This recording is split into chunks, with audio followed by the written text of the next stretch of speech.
शिंपी समाजाचा महाकुंभ नाचनगाव पुलगावसह पाचखेड, एरनगाव, घारफळ आणि परिसरातील गावातून विश्व महासंमेलनाचा रणसंग्राम। सविस्तर वृत्तांत येत्या 22 फेब्रुवारी 2026 रोजी नागपूर येथील रेशीमबाग मैदानावर आयोजित करण्यात आलेल्या संत नामदेव महाराज राष्ट्रीय एकात्मता विश्व महासंमेलनाच्या निमित्ताने देशातील शिंपी समाजात उत्साहाचे वातावरण निर्माण झाले आहे। संत नामदेव महाराजांचे समता, बंधुता आणि मानवतावादाचे विचार जनसामान्यांपर्यंत पोहोचवणे आणि विखुरलेल्या शिंपी समाजाला एका सूत्रात गुंफून संघटन अधिक बळकट करणे या मुख्य उद्देशाने या ऐतिहासिक सोहळ्याचे आयोजन करण्यात आले आहे।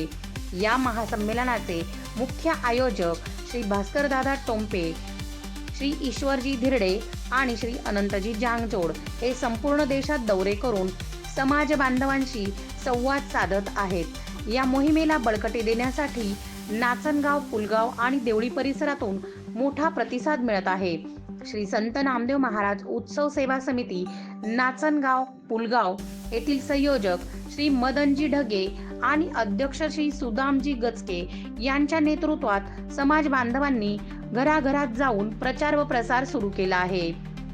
या कार्यात श्री हुकुम सर, नितीन बिडवाईक, मनोज ढाले, दीपक बैंगणे, योगेश वडुळकर, प्रकाशजी देवगिरकर, अनिलजी भिसे आणि शिवराजजी बोबडे यांच्यासह समस्त समाज बांधव अहोरात्र परिश्रम घेत आहेत। विशेष म्हणजे या जनजागृती मोहिमेअंतर्गत नाचनगाव, पुलगावसह देवळी तालुक्यातील पाचखेड, एरनगाव, घारफळ, भातपुली आणि रेणकापूर या गावांना भेटी देऊन समाज संपर्क वाढवण्यात आला असून महासंमेलनासाठी मोलाचा आर्थिक निधीही संकलित करण्यात आला आहे।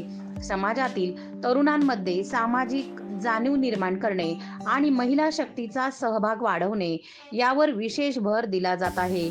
या कार्यात महिला मंडळांनीही कंबर कसली असून यात वर्षाताई भिसे, साधनाताई बिडवाईक, अश्विनी गचके, खोडेताई, रीताताई बैंगणे, लक्ष्मीताई ढगे आणि प्रियाताई वडुळकर यांच्यासह सर्व महिला पदाधिकारी गावोगावी जाऊन महिलांच्या उपस्थितीसाठी आवाहन करत आहेत। समाजाचे संघटन हेच समाजाचे बळ आहे हा संदेश देऊन लाखोंच्या संख्येने या महासंमेलनाला उपस्थित राहण्याचे आवाहन उत्सव समितीच्या वतीने करण्यात आले आहे।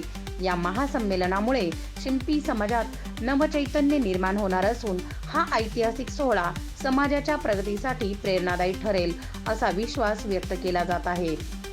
शौर्य रणरागिणी न्यूज साठी गायत्री लचके, मुख्य संपादिका।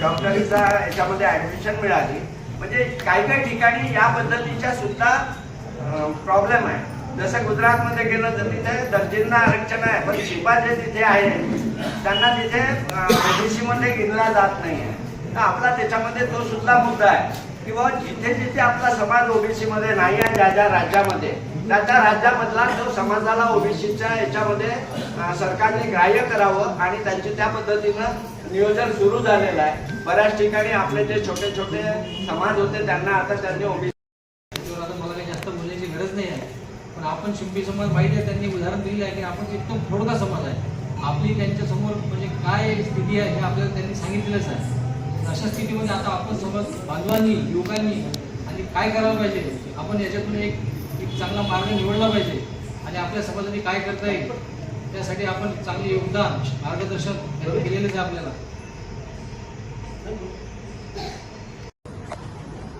बोला संत शिरोमणी नामदेव